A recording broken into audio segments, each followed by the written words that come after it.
Hi guys, this is Sujata and you're watching Grammaring, English Grammar for ESL students. Today we are going to discuss the usage of allow, permit and let.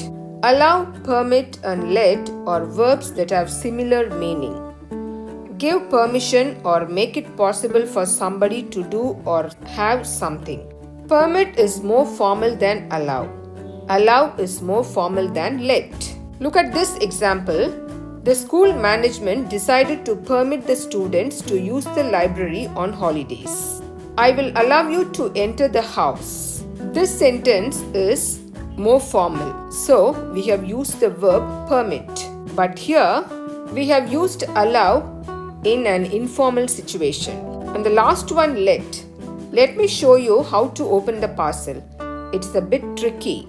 So, let is used more in informal ways.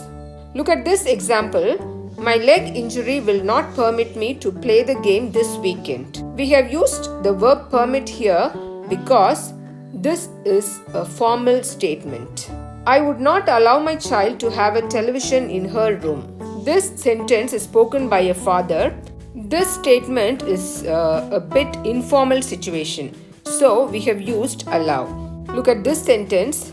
A child is talking with her parents. Why don't you let me go? All my friends are going.